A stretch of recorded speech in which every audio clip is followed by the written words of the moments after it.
കാണൂ പരസ്യരഹിതമായ ഏറ്റവും പുതിയ എപ്പിസോഡുകൾ. മനുഷ്യനായാലേ അല്പമെങ്കിലും നാണം വേണം. കഷ്ടം.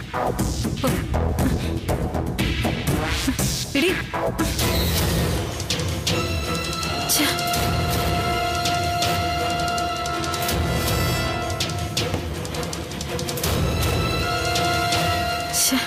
ചോദിച്ചു വാങ്ങി.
വിഷ്ണു, അവൻ പിന്നെ ഈ വീട്ടിൽ വരണമെങ്കിൽ എന്ത് ധൈര്യം അവന്.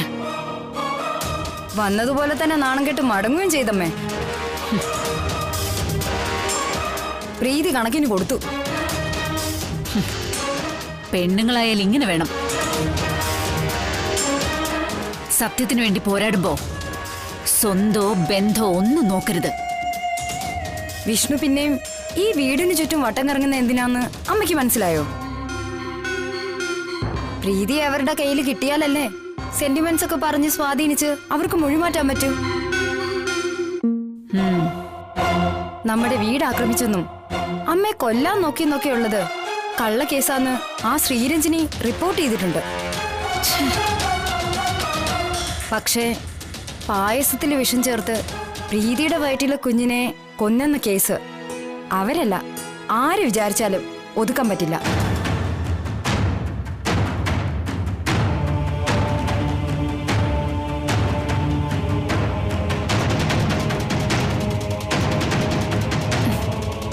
അതേപ്പറ്റി സത്യഭാമയ്ക്ക് ഉത്തമ ബോധ്യമുണ്ട്.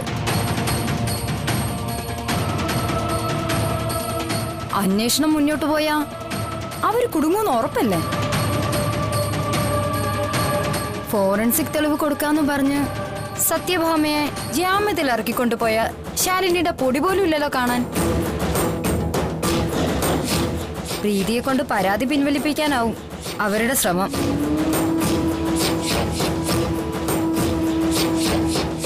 അതല്ലെങ്കിൽ കേസ് കോടതിയിലെത്തുമ്പോ പ്രീതി മൊഴി മാറ്റും. അമ്മയുടെ സമ്മർദ്ദത്തിൽ പരാതി എഴുതി കൊടുത്തെന്ന് പറഞ്ഞാലേ കേസ് നേരെ തിരിയും. വാദി പ്രതിയാകുകയും ചെയ്യും. അതേ ജന്മം നടക്കില്ല ചിത്രേ. പ്രീതി, നിനക്കെന്താ ഭ്രാന്തുണ്ടോ?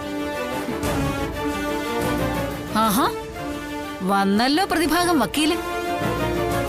Objection over ruled sir.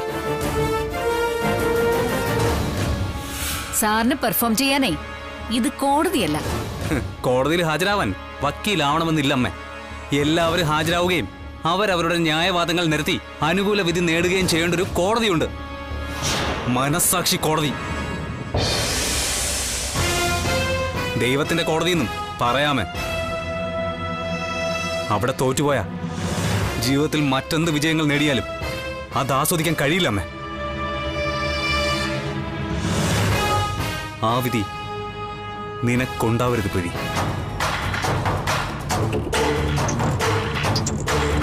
ചിലർ അറിഞ്ഞുകൊണ്ട് കള്ളം പറയുകയും പ്രവർത്തിക്കുകയൊക്കെ ചെയ്യും. അതിനുവേണ്ടി മറ്റു ചിലരെ കരുക്കളാക്കുകയും ചെയ്യും. കരുവാവുന്നവർ പിന്നീട് പശ്ചാത്തപിക്കാതിരുന്നാ മതി. നന്നായി വാദിക്കുന്നുണ്ട് എന്റെ മോൻ. പക്ഷേ അത് സ്വന്തം കുഞ്ഞിനെ കൊന്നവർക്ക് വേണ്ടിയാണെന്ന് മാത്രം. എന്തൊരു വിചിത്ര ജന്മമാണ് നിന്റേത്. അമ്മേ, ക്രിമിനൽ ബാക്ക്ഗ്രൗണ്ട് എന്നൊരു സംഗതിയുണ്ട്. ഒരു വ്യക്തി അയാളുടെ ജീവിതകാലത്ത് ചെയ്ത പ്രവൃത്തികൾ വെച്ച് അയാൾ ഒരു കുറ്റകൃത്യവുമായി ബന്ധപ്പെട്ടിട്ടുണ്ടോ എന്ന് വിശകലനം ചെയ്യുന്ന ഒരു രീതിയാണത്. ഒരു ബുദ്ധസന്യാസിക്ക് ഒരു സുപ്രഭാതത്തിൽ കൊടും കുറ്റവാളിയാവാൻ കഴിയില്ലമ്മേ. തിരിച്ചും അതങ്ങനെ തന്നെ. അതുകൊണ്ട് തന്നെ ഇവളുടെ വയറ്റിലെ ആദ്യത്തെ കുഞ്ഞ് ഇല്ലാതാകാൻ കാരണക്കാരനായതിന്റെ പേരിൽ എന്നെ ബദ്ധവൈരിയായി പ്രഖ്യാപിച്ച സത്യഭാമയെ ഇക്കാര്യത്തിൽ സംശയിക്കുന്നതിലും ഭേദം ദേ ഇവളുടെ മുഖം ആസിഡ് ഒഴിച്ച് വികൃതമാക്കാൻ കൊട്ടേഷൻ നൽകിയ എന്റെ അമ്മയെ സംശയിക്കുന്നതാ. അർജുനേട്ടാ, എന്റെ അമ്മയെ എനിക്കറിയാവുന്നതിനേക്കാൾ കൂടുതലൊന്നും അർജുനേട്ടൻ അറിയില്ല. അവർക്കൊരു വാക്കേ ഉള്ളൂ, ഒരു തീരുമാനവും. അർജുനേട്ടനുമായി ഈ ജന്മം എനിക്കൊരു ബന്ധം വേണ്ടെന്ന് അവർ പറഞ്ഞ അത് കല്ലിൽ കൊത്തിവെച്ച കൽപ്പനയാ. അവരത് മന്ത്രത്തിലൂടെയോ തന്ത്രത്തിലൂടെയോ നടപ്പാക്കിയിരിക്കും. എന്റെ കുഞ്ഞിനെ ഇല്ലാതാക്കിയത് അവര് തന്നെയാണെന്ന് എനിക്ക് ഉറപ്പാണ്.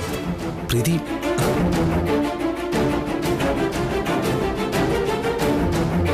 അതുകൊണ്ട് ഈ ജന്മം അവരോട് ക്ഷമയില്ല.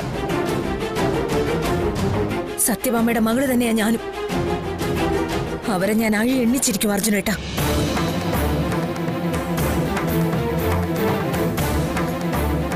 കോടതിയിൽ കുറച്ച് വിയർക്കേണ്ടി വരും അർജുനേട്ടന്.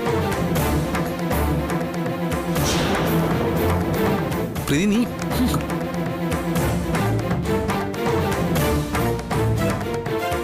ഈ കേസ് വിധി പറഞ്ഞു കഴിഞ്ഞതാ മോനെ അർജുൻ. നീ തോറ്റിരിക്കുക.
ശരി സാർ.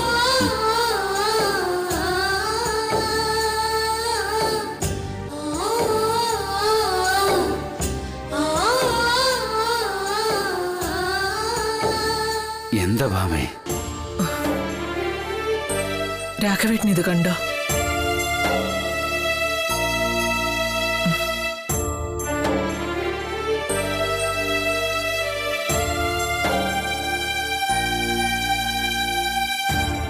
നമ്മുടെ പ്രീതി, അവളാ ഇത്.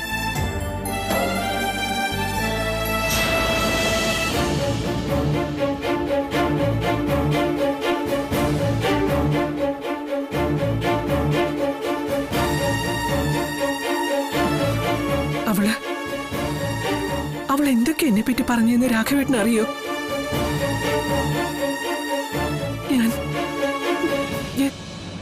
ഞാൻ അവളുടെ കുഞ്ഞിനെ കൊന്നെന്ന്.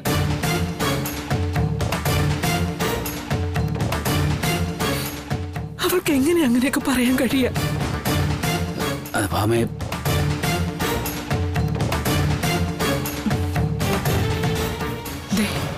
ഈ ഫോട്ടോ കണ്ടോ? ഈ ഫോട്ടോയിലെ കുട്ടിയാ അവൾ. എനിക്ക് ഇപ്പോഴും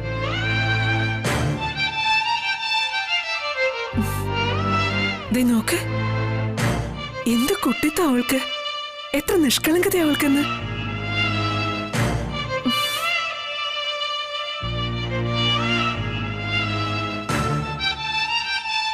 ഈ ഫോട്ടോ എടുത്തത് രാഘവേട്ടൻ ഓർക്കുന്നുണ്ടോ? എന്തോ ഒരു നിസ്സാര കാര്യത്തിന് പിണങ്ങിയിരിക്കായിരുന്നു അവൾ എന്നോട്. പൂന്തോട്ടത്തിൽ നിന്ന് ഇരുത്തെടുത്ത 2 or 3 പൂക്കൾ കൊണ്ടു കൊടുത്തപ്പോ അവളുടെ പിണക്കം മാറി.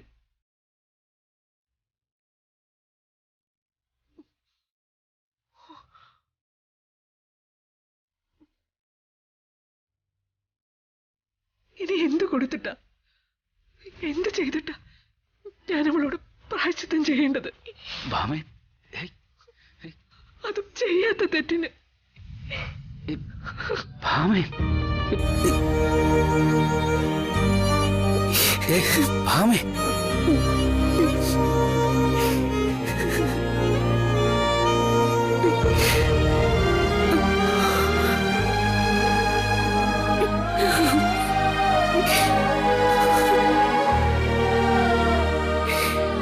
എന്റെ മോള്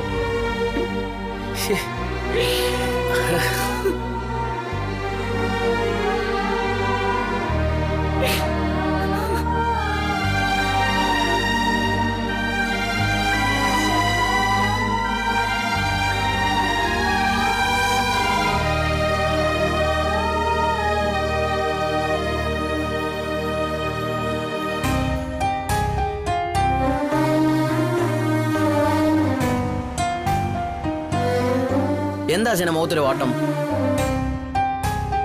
സുസ്മിത തന്നെയാണോ ഇത്തവണയും പ്രശ്നം? സുസ്മിത ഒരു പ്രശ്നം തന്നെയാ,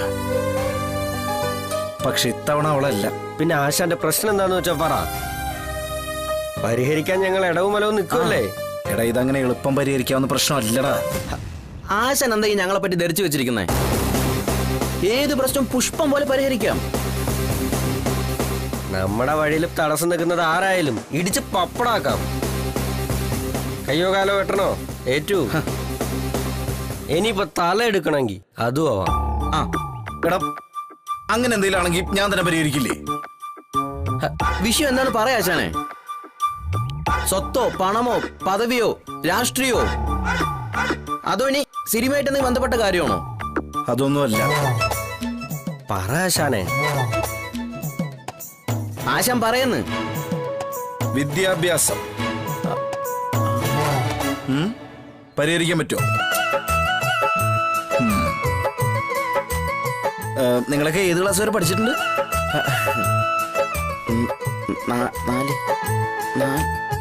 3 അല്ല 2. ആശാനെ, നമ്മുടെ കൂട്ടത്തിൽ ഏറ്റവും കൂടുതൽ പഠിപ്പും വിവരം ഉള്ളത് കൊണ്ടല്ലേ ആശാനെ ഞങ്ങൾ ആശാനെന്ന് വിളിക്കുന്നേ. ആശാൻ 7ാം ക്ലാസ് വരെ പഠിച്ചതല്ലേ? എടാ, ഇവിടെ അതൊന്നും പോരാതെ വരും. അതിനു മുകളിൽ എന്തോ പഠിപ്പാ ആശാനെ? നിങ്ങളോടെ ഇതൊക്കെ പറഞ്ഞ ഞാനാ തെറ്റുകാരൻ. പിന്നെ ആശാൻ ഇങ്ങനെ ദേഷ്യപ്പെടല്ലേ? ആശാൻ കാര്യം എന്താന്ന് വെച്ചാൽ തെളിച്ചു പറ. ആശാൻ ഇനിയും പഠിക്കണോ? എടാ പൊട്ടാ, എനിക്കല്ലടാ, ശാലിനിക്ക. ഏട്ടത്തിയമ്മക്ക് ഇനി എന്താ പഠിക്കാനുള്ളത്? സിവിൽ സർവീസ് എന്ന് വെച്ചാ എന്താ പറയാ, ഈ നമ്മുടെ കളക്ടർ ആവാനുള്ള പരീക്ഷയില്ലേ അത്. അയ്യോ, എന്തേ? ഞാനൊരു സത്യം പറഞ്ഞ ആശാൻ എന്നെ തല്ലരുത്. നീ പറ. ഞാൻ വിചാരിച്ചിരുന്നത് ഈ രാഷ്ട്രീയക്കാരാ കളക്ടർ ആവുന്നതെന്നാ. അല്ല ആശാനെ, ഏട്ടത്തിയമ്മ അതിന്റെ എന്തോ പരീക്ഷ പാസ്സായിരിക്കുമല്ലേ? എടാ പരീക്ഷ പാസ്സായ മാത്രം പോരാ, ഇന്റർവ്യൂ ആണ് ഇനിയുള്ള കടമ്പ, മനസ്സിലായ? എടാ ഈ ഇന്റർവ്യൂ ബോർഡിലെ പലരും ഉണ്ടാവും. അവര് കുഴഞ്ഞും മറിഞ്ഞും ഓരോ ചോദ്യങ്ങളൊക്കെ ചോദിക്കും. അതിനെല്ലാത്തിനും കൃത്യമായ ഉത്തരം പറയാലേ പാസ്സാവുള്ളൂ. എന്ത് ചോദ്യം ആശാന ചോദിക്കുന്നത്?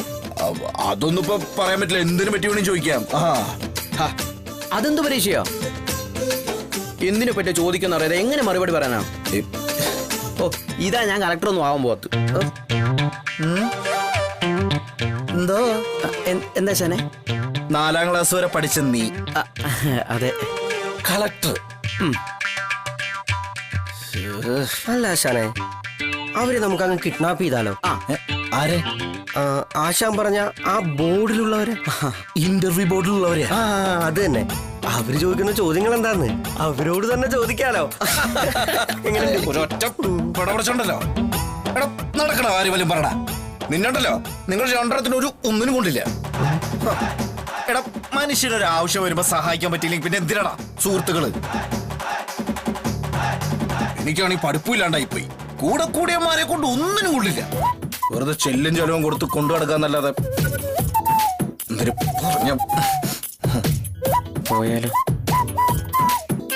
ഇനിയിപ്പോ വിഷ്ണുവിന്റെ ഭാര്യയ്ക്ക് കളക്ടറാൻ വിധിയില്ല എന്നൊക്കെ സമാധാനിക്കാം. എന്നെ പോലെ ഒരു പോങ്ങനെയൊന്നല്ല അയാൾ കല്യാണം കഴിക്കേണ്ടിയിരുന്നത്. അയാളോട് ഞാൻ ചെയ്ത് വലിയ തെറ്റായിപ്പോയി. ആശാനെ, ആശാനെ പെണങ്ങല്ല ആശാനെ. ഞങ്ങളെ കൊണ്ട് ഒന്നിനും കൊള്ളില്ല എന്ന് ആശാൻ പറഞ്ഞ സത്യം തന്നെയാണ്. പക്ഷേ ഞങ്ങളൊക്കെ കാരണം ഏട്ടത്തിയമ്മ കളക്ടർ ആകില്ലെന്ന് മാത്രം പറയരുത്. ആശാനും ഏട്ടത്തിയമ്മയൊക്കെയാ ഞങ്ങളുടെ ലോകം. നിങ്ങൾക്കൊക്കെ വേണ്ടി ജീവൻ കൊടുക്കാൻ ഞങ്ങൾ തയ്യാറാ. എടാ ഞാൻ നിങ്ങളെയൊന്നും അല്ല, എന്നെ തന്നെയാ കുറ്റം പറഞ്ഞത്. എനിക്കാണെങ്കിൽ ഇതിനെപ്പറ്റി ഒന്നും അറിയൂല. ഒരു വഴിയുണ്ട് ആശാനെ. ഈ നായേഴ്സ് അക്കാഡമി എന്ന സ്ഥാപനത്തെ കുറിച്ച് ആശാൻ കേട്ടിട്ടുണ്ടോ? ഇല്ല. വലിയ ഓഫീസറായി പിരിഞ്ഞ VP നായർ നടത്തുന്ന അക്കാദമി അത്. അയാള് പഠിപ്പിക്കുന്നവരാ ഓരോ വർഷവും IAS-ഉം IPS-ഉം നേടുന്നതെന്ന് പറഞ്ഞ് ഫ്ലെക്സ് ഒക്കെ കണ്ടിട്ടുണ്ട്. അയാളെ കണ്ട കാര്യം നടക്കും ആശാനെ. നടക്കുവോ? പിന്നല്ലാതെ. ഈ കാര്യത്തിൽ അയാൾ ദ്രോണാചാര്യ എന്നാ എല്ലാവരും പറയുന്നേ. അപ്പോയിന്റ്മെന്റ് കിട്ടുന്നതിന് വലിയ പാടാത്രേ. സത്യം. അപ്പം പിന്നെന്നാ അതൊക്കെ നമുക്ക് പൊക്കാശാനെ. നോക്കിയേ, രാവിലെയും വൈകുന്നേരത്തും അയാൾ നടക്കാൻ ഇറങ്ങും. ആരോഗ്യത്തിലൊക്കെ വലിയ ശ്രദ്ധയുള്ള ആളാ. അപ്പൊ അടുത്തുകൂടിയ കാര്യം നടക്കും, അത്രേ ഉള്ളൂ. അപ്പൊ ഒന്ന് ശ്രമിച്ചു നോക്കല്ലേ? ഇത് നടക്കും ആശാനെ. ഏട്ടത്തിയമ്മ കളക്ടറാവും, ഇല്ലെങ്കിൽ ആക്കും VP നായർ.